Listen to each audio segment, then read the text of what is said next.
Hey, folks, we are here for a special first and inaugural edition of our Indie Creator Spotlight on Twitch.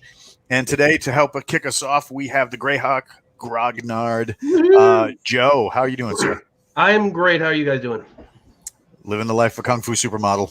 And speaking of Kung Fu Supermodel and the cat that is invading the room, we have Mike from the BAMF podcast. How are you, sir? Hey, nice to meet you. Yeah, the cat's called Gryffindor for what it's worth, but he doesn't care what you call him.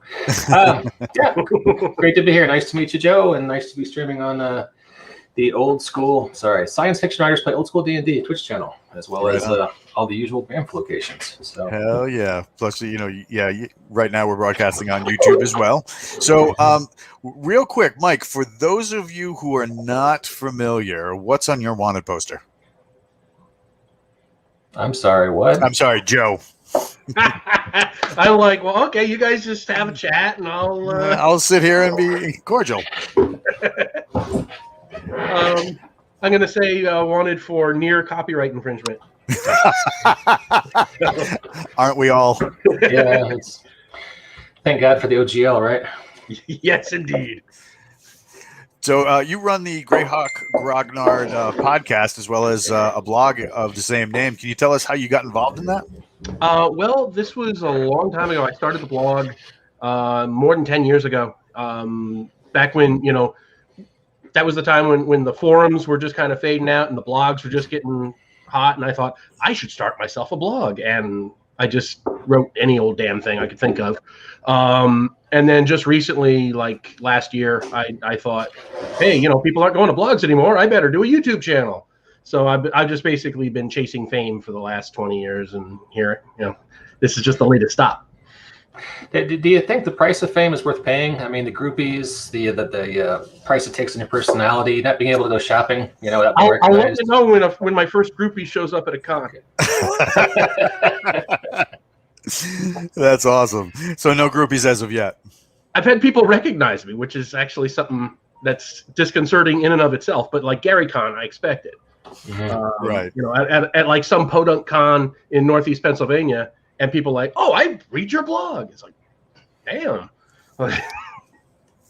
That's fantastic. So what was it about Greyhawk that you immediately said, like, I need a blog about this? I've been a fan of the world of Greyhawk since before it was actually published. Because I was the kid who was scouring the Dungeon Master's Guide and the descriptions of all the artifacts and relics. And it would talk about the machine of Baron Lum the Mad. So every one of my campaigns had to have a barony of Lum and stuff like that. So when it came out, I was just like, I immediately gravitated to it. And I've been a Greyhawk fan ever since. I was active on the old AOL Greyhawk forums for years and years. I actually had a article published in Dragon back in the day, See the Palmarge and Die. They actually did a whole color spread on it. It was actually pretty cool. So Greyhawk has just been with me since almost my earliest days of D&D. Cool. Remember those old Gord the Rogue novels? I'm rereading Artifact of Evil right now, as a matter of fact. I love it's on my nightstand. I just got picked up. I haven't listened to them yet because I'm listening to something else right now. But I just picked up the Greyhawk novels that bounce through like Temple of Elemental Evil and stuff like that. I actually really like those. Some of them are really good. Not all, but there's some that have like this ranger called the Justicar. Yeah, and he's got the author. But those are really, really well done. I remember really liking the Tomb of Horrors one.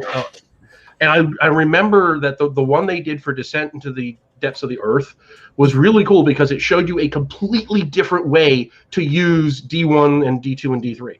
Oh, that's awesome.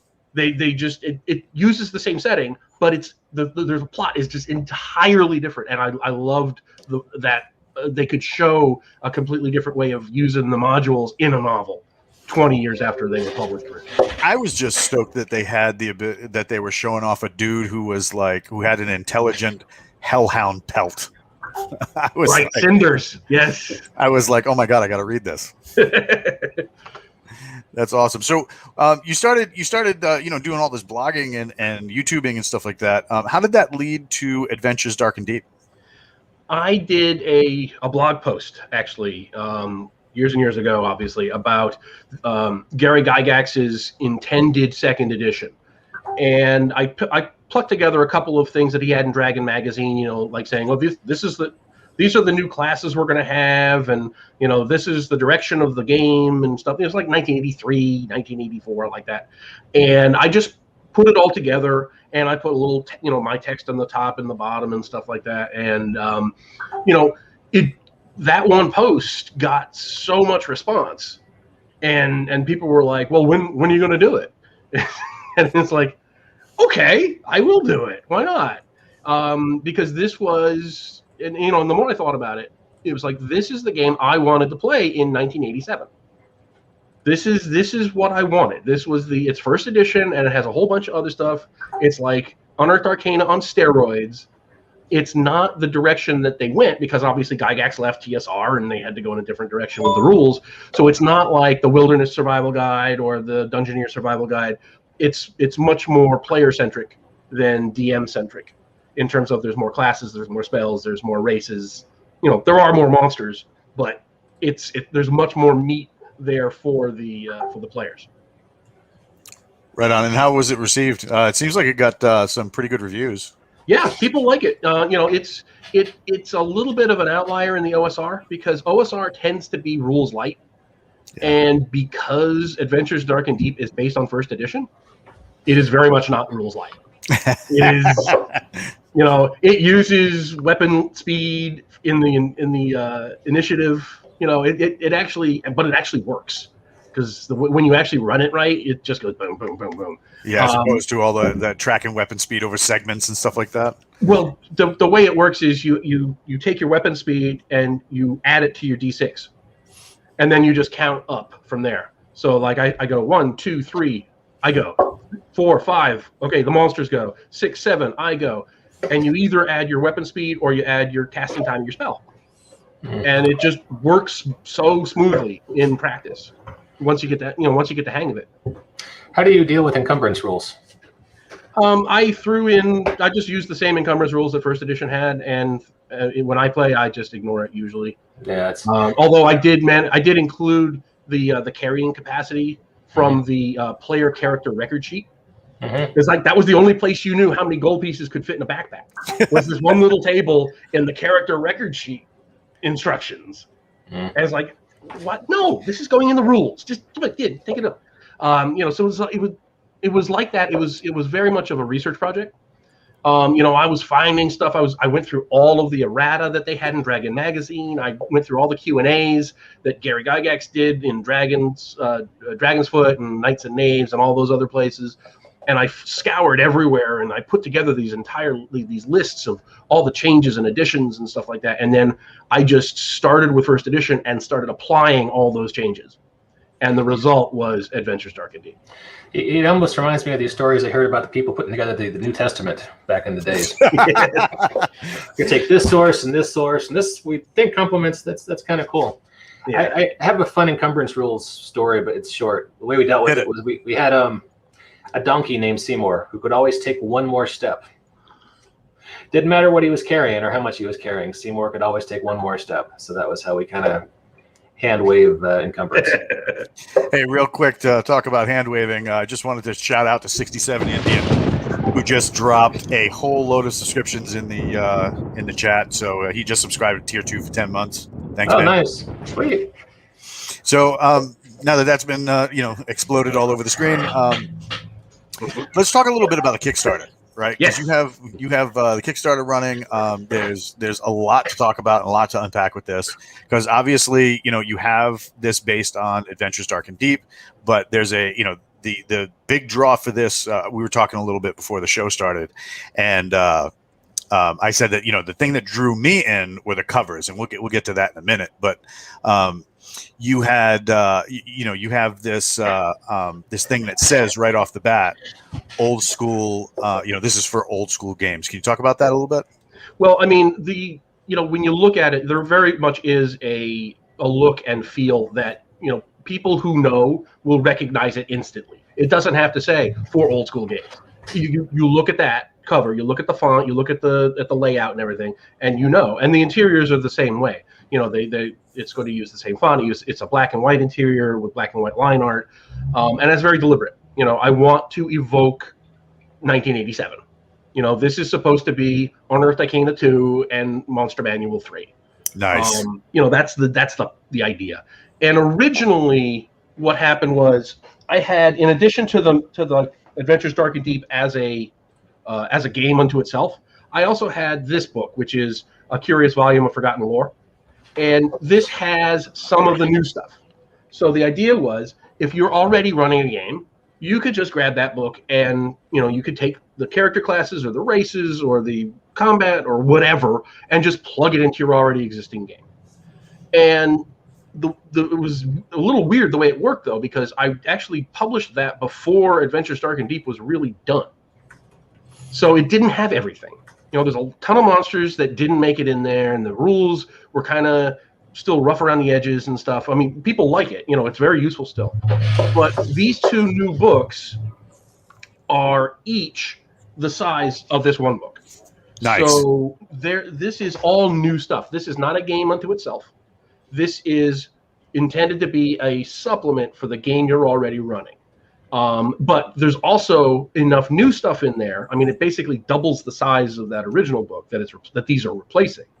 So that even if you have bought Adventures Dark and Deep, there's a ton of new stuff in there too. Oh, right on. So I wanted to make it useful, and I didn't want to just tell people, oh yeah, you get like 3 more paragraphs, and if you want to be completish, you better drop the money. I wanted to make it substantive. There's a ton of new monsters, there's new classes, there's new races. This has now centaurs as a playable race, and that I was actually inspired by. Remember the old the book with the characters in it? What was it called? They had like lists of characters and NPCs and Rogues Gallery. And one of the NPCs that they mentioned in there had died and been reincarnated as a centaur. So I'm like, that's a great idea. We should have that as a player race. And so I put in centaurs as a player race, and there's half drow, and there's there's a bunch of stuff in there. And there's new classes. There's a blackguard, which is like an anti-paladin, but it's based on the cavalier, because paladins are based on cavaliers now. So the blackguard is based off the cat. It's like an evil cavalier, unholy warrior. And there's other stuff in there too. There's tons of different classes and races. It's got things like the savant and the jester and the bard is its own class. It's got my favorite is the mountebank, who uses verbal patter to confuse and distract and convince people to do stuff. And he's also got some spells that go along with it, and he can do some sleight of hand stuff. So I personally like the verbal patter because it opens up a whole new realm of ways that the mechanics of the game can work. And one of my favorite things is that it's also got a skill system where you spend XP to get new skills. That's cool. It's based on a system that Gary Gygax wrote for Castles and Crusades as a free supplement for his Yigsburg product that got pulled off the shelves. But it was a free thing, and the idea was you spend XP and you can get a skill, and then you can spend more XP and get like another level in the skill. And basically, I took that idea and I kind of ran with it, and I expanded it out a lot, and it really works great. It's really a very flexible system that bolts on top of the existing class and race system, so that you can really customize things a lot if you want. But it's a definite trade-off.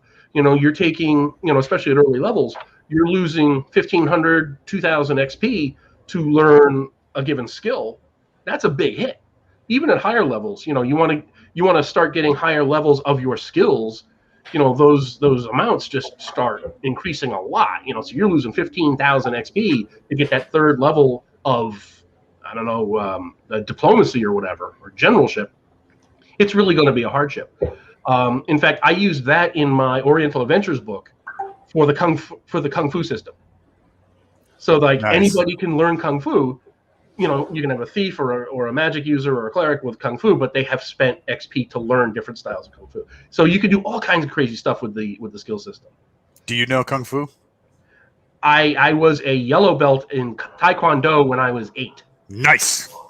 So one of us. That's as close as I get. Awesome.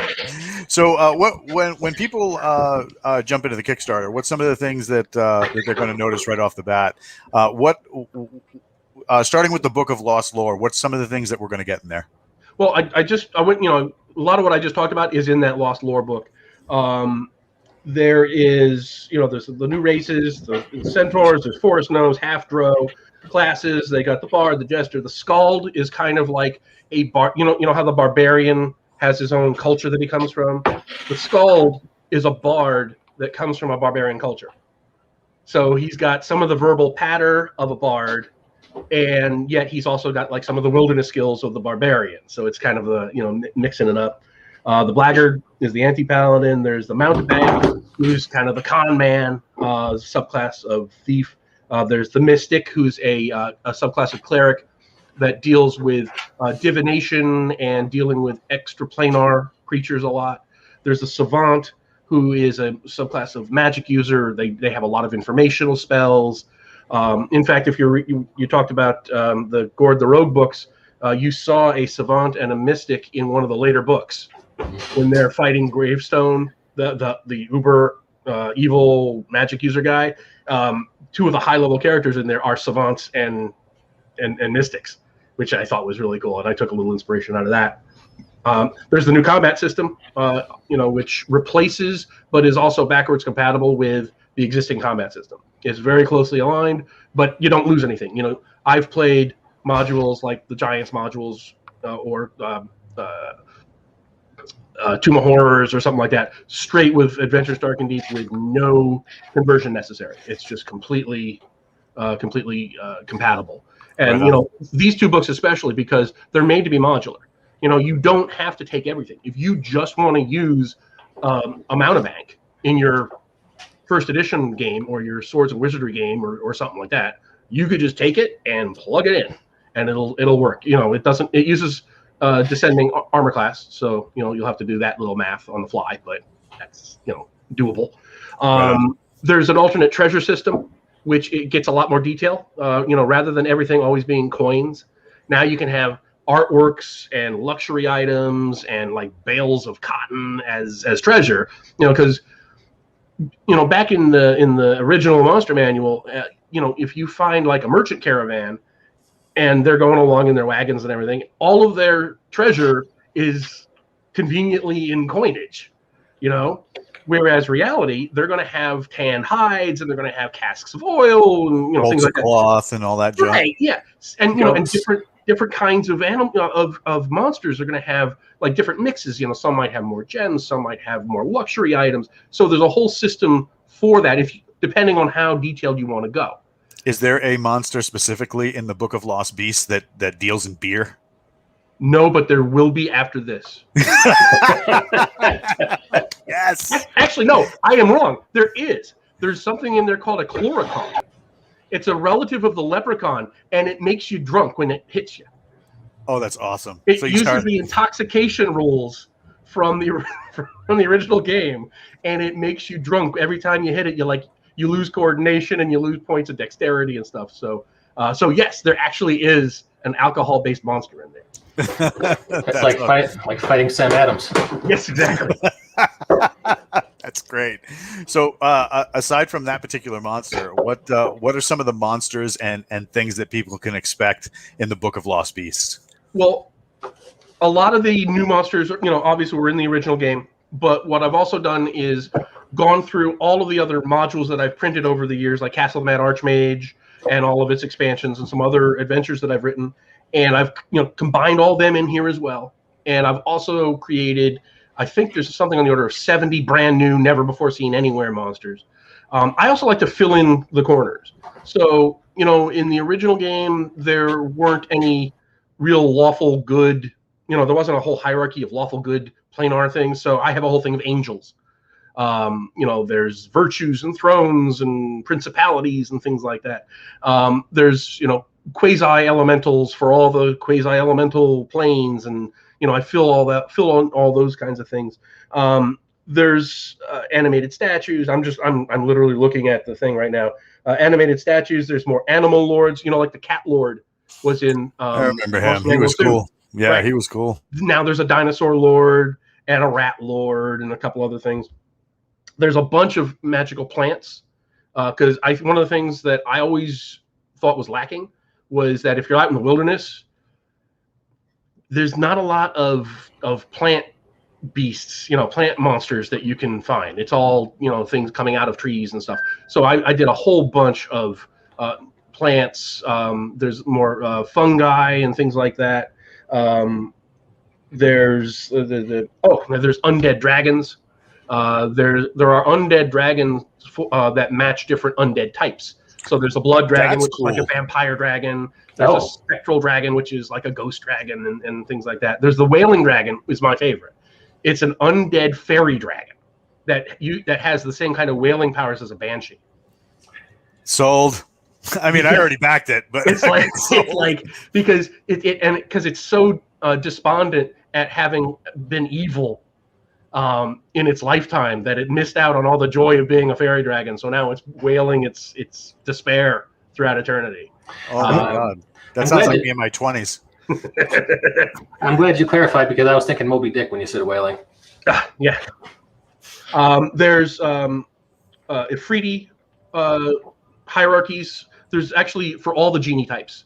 There are lords and there's a master of them all. Because in the original Monster Manual 2, they just mentioned, Ifriti have all these nobles and genies have these kinds of nobles. Well, now I've statted them out. You actually can have them in encounters. They're kind of analogous to like Dukes of Hell and the archdemons and the demon lords and things like that, except they're for genies. For Ifriti and Tao and Marids and things like that. There are upper ranks of what do you call them? The Rakshasas. There's a whole hierarchy of those guys. There's the king of the Rakshasas. Those things always freaked me out because of their thumbs. Thumbs are on the wrong side. I was just like, no. Oh. Yeah, no. These actually are more based on Hindu folklore. Oh, right. So they're like the black faced with multiple arms and multiple heads and tusks and things like that. Oh, that's cool. I always like to go back to folklore if I can for all this kind of stuff. There's a whole bunch of new Nagas. Again, I was on an India trip for a while there. There's what else is there? Oh, there's Amazons and soldiers, because one of the things that one of those just normal encounters is you're going to have a patrol of soldiers come by, but there's no way to make that. There's no guidelines for that. Well, now it's a monster. Just like you can have pirates or brigands, you can have an encounter with soldiers now. And there's Amazons, which is very heavily based on Gary's version of what the city of Hardby was like in Greyhawk, where they're like, obnoxious. and that's just the best way to put it. It's just, it's a complete over-the-top caricature, but in a fantasy game, it's kind of fun to play into those kinds of tropes. I don't want to get into trouble. Leo was asking, is there much artwork in the Monster Manual? Yes. Can you expand on that a little? Oh, well. Yeah. I guess in black and white line art. Yeah, it's all black and white line art on the interior. I love that. Yeah, I do too. There are 128 pages in the book. I think I don't have an exact count, but I think there's something on the order of like 60 or 70 pieces of art. Now, do you have any of the art on your computer that you might be able to share with us? Because you can share your screen. There's a little share button down below. Let me. And because I'd love to scoop anybody else who comes along to interview you after this and be like, nope, first time on my show. Let me see if I can find something cool.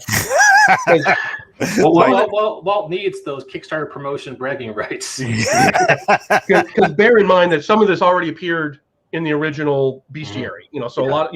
Some of it's going to be recycled, some of it's new, some of it's clip art from other places, and one of the reasons I'm doing the Kickstarter is so I can buy new art. Oh, right on. So it's this is what I have right now isn't completely. I'm trying to find a really cool one. Oh, I know the one. We love the one. We fight for the one. Mm-hmm. We die for the one. We die for the one. All right. So where's share? There it is. Make sure I'm sharing the right. I gotta make sure I'm sharing the right one here. So while you're doing that and sending us this glorious art, the pledges seem pretty standard. So $10 gets you one of the PDFs. 15 gets you both. Of course, you can pledge higher to get like physical rewards and stuff like that. According to the little button on the Kickstarter, this is being fulfilled through drive-through. Correct. And Awesome. Sharing is there it is. So this, can you see it? Oh yeah, here we go. That is the angels. That's pretty dope. So this is actually it's based on biblical descriptions of angels. So you got the wheel with all the eyes in it, and things are covered with weird eyes, and there's a cloud with the head of a lion, and it's very Old Testament. That's pretty dope. That is pretty cool. So the wheels with the eyes always freak me out. Okay, so we got thumbs and wheels. They were talking about that in the chat. They're like, yeah, next game we're gonna post pictures of weird hands with the thumbs on the wrong side to freak me out. Yeah. So to get back to your question about the fulfillment, the way I'm doing this is the people are pledging, and what they'll get is a coupon to buy the book at cost from drive-thru. And the reason I do that is because I have seen so many Kickstarters just die because postage went up, or they spent all the money and now they don't have enough money to buy, to publish the books or whatever. This way, the people can, people move and the books get shipped to the wrong place. No, you get a coupon. You're going to be able to buy the book for $9. So between the printing and the Kickstarter, you're still paying less than retail. So it's going to be you're still saving money by getting in on the Kickstarter. But this way, you're in control of, you get it shipped to yourself, and you're not going to I'm not going to have to worry about shipping things to Brazil, and it costs more than the book. God. I did that. I made that mistake on my first Kickstarter. Yeah, right. I did. Oh my God! Because I did like signed copies of the book, and I get things to Australia, and it costs like 4 times the cost of the book just to ship it there. Yeah, it's like, dude, I could have just written you a check. The mail service isn't always reliable in some of those countries either. Oh my God! That was a nightmare. So that's this way. I don't have to worry about it. It's all drive-throughs, and my God, customs forms. Oh my, I'm still having flashbacks to filling out 100 customs forms for one of my Kickstarters. So this is just it's a way of actually making things easier on both ends. People can have it sent where they want to do it, where they want it to send. I don't have to keep track of everything. It's just so much easier this way. That's fantastic. And it also helps. It's one less failure point for the Kickstarter. It's one less thing that I can screw up, and then people don't get their books. No, I want to do everything I possibly can to make sure that the people get what I'm promising them. No, I'm with you. Fulfillment is hard enough as it is. And if I can come across something like this where it's one less point of failure, because in real life I'm a project manager. So I want to make sure that my timeline goes as smooth as I plan it, and this is just one less place I can screw it up. Right on. So, what what are we are we going to get any play tests or maybe some things that where we can see this kind of stuff in action, like maybe the biblical wheel of eyes attacking a party or helping a party, or anything like that? Do we have any demos that are planned? No, but that's a great idea. I hadn't, but I think I smell a YouTube video coming up. I know Mike on Mondays has a show that he does in conjunction with the channel, where guys who have their own games come on and test drive them a little bit during the lunch hour. We would love that. Please do. Yeah, that'd be a lot of fun. Let's you got my email. We can make it happen. Although I will also be running a first edition game with the Adventures Dark and Deep stuff at ShireCon, which is here in the Northeast. It's a little con getting off the ground. It's like, I think it's going to be its third or fourth year running, and I've been with it since the beginning. It's in Western Connecticut in the Berkshires. Okay. I believe it's in September. Oh, you're right down the road from me. Yeah, it's a great little con. They rent out a theater, and they got a bunch of people coming. It's pretty much an old school con, but there's all kinds of stuff that goes on there. They get some vendors. I've been a vendor there in the past, although this time I'm going there to run stuff. It's look it up, ShireCon, ShireCon 2021. So there I will actually be running this. That's fantastic. Oh, good for you for getting back in-person cons. I'm still a little nervous about all that. Oh, I don't want to get into that. Well, that's the last thing I need is a controversy midway through my. I wasn't trying to do anything controversial. I swear, I was just being honest. I got to go into the office next week, and I'm like, shit, I got to ride the bus. That's going to be fun. So. Yeah, my last con was in 2001. Oh, wow. Yeah. So once every 2 decades. Yeah, I'm good. I'm good. I go to GaryCon, which is right on. I love it. And there's a bunch of cons around here. Some gaming cons. I go to a lot of sci-fi cons too. You're gonna be doing virtual Greyhawk Con? I'll be a audience member. I'm not actually participating, but I'll be there. But one of my favorite cons is actually Historicon down in Lancaster.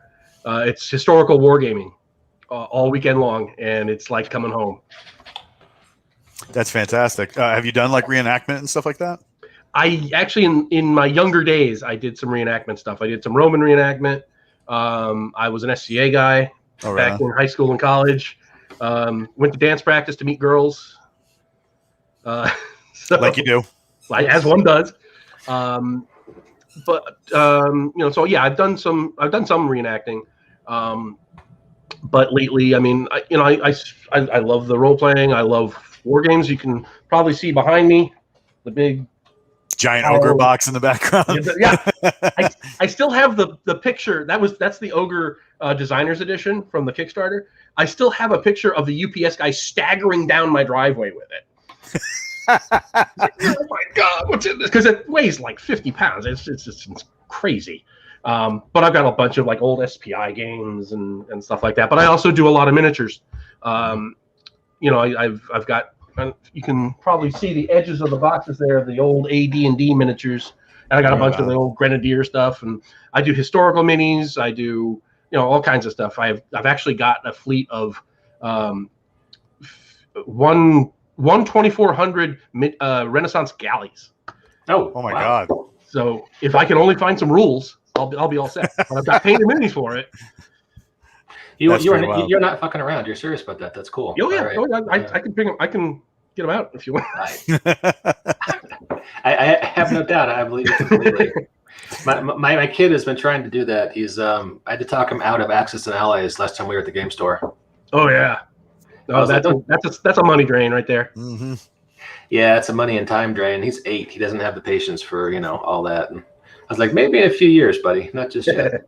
What I've been doing lately, I've been posting about it on the blog a little bit. Is I've been doing some World of Greyhawk 15 millimeter armies, and eventually my goal is I want to actually at cons run Greyhawk battles. So Oh, that'd be crazy. It would be cool. It's like a skirmish game or something, right? Well, this is actually a full-blown army game, army level game. Okay, I got you. Cool. Yeah, that was what mid to late '80s, right? Did they release that? Well, they did the skirmish game. They did a couple because they did Battle System in the '80s, which was like it was almost a skirmish game, but you could play it like a real war game and had the cardboard counters and stuff. But later, they also re-released Chainmail in 2000, 2001, which was a skirmish game, and they actually the campaign that they built for it is actually in far western Orc, the world of Greyhawk. So they actually invented all these countries and factions and things like that, and it's canon part of Greyhawk, which I always thought was fun. I actually did maps of it. I actually did Darlene style maps of that area. Oh, no kidding! On my blog. Have you seen Anna B. Meyer's maps? Those things are just, Oh absolutely. my God, gorgeous. We had her on the show about 6-7 months ago because we were doing a Greyhawk clone with James Ward, and she came on the show, and she's an absolute delight. So she's great. I met her at GaryCon. She's just wonderful. She's just so fun to be around. So we have 17 days left on your Kickstarter. If there's something we didn't cover, what's something that you'd like people to know about the Kickstarter? Well, I mean, obviously it's for old school stuff, and even for people who like a rules light game, don't be intimidated by the fact that it's kind of first edition-y, because you can just pick and choose what you want, and you don't have to go all in on it. One of the reasons I'm doing these books is so that you don't have to buy a complete game system. These are designed to be modular. They're designed to be supplements. And, that's the whole point. But if you like a rules-heavy game, you can bolt this onto that too. That's fantastic. So if people want to stalk you on the internet, what's the best place? GreyhawkGrognard.com. That's really hard to remember. How about if they want to find your YouTube channel? GreyhawkGrognard.com has a link right there. Oh, that's awesome. All right. And, you can also, I think it's like video.greyhawkgrognard.com. I set something weird up like that. But if you just go to greyhawkgrognard.com, that's like my social media hub, and you'll find my stuff on the right. Although there is one thing I want to point out about the Kickstarter. If you can bring it up again. Give me 1 second. I stunned him. Yeah. I rolled a 1 on surprise.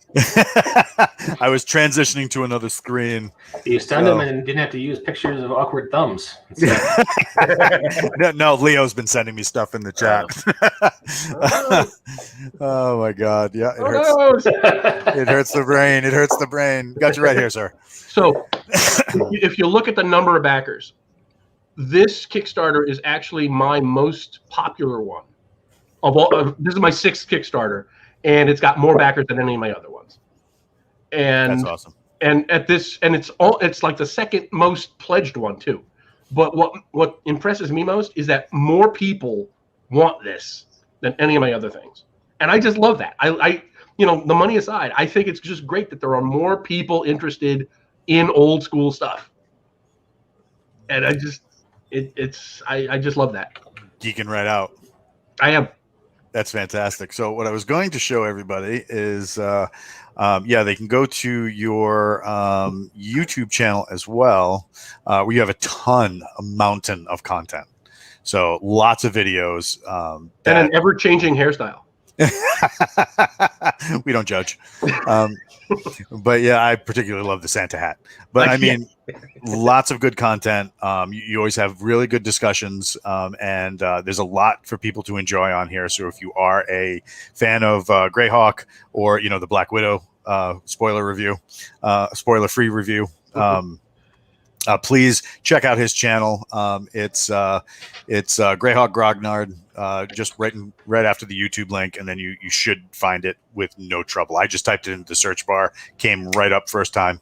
Yep. So yeah, definitely. Hey, thanks so much for coming out. When you start getting a little deeper, or maybe perhaps do a play test, would you agree to come back on the show and talk some more? I would love to do that. That is fantastic. We want to thank everybody in the chat, both over on the Banff Podcast YouTube and as well as the Twitch channel for Old School D&D for coming out.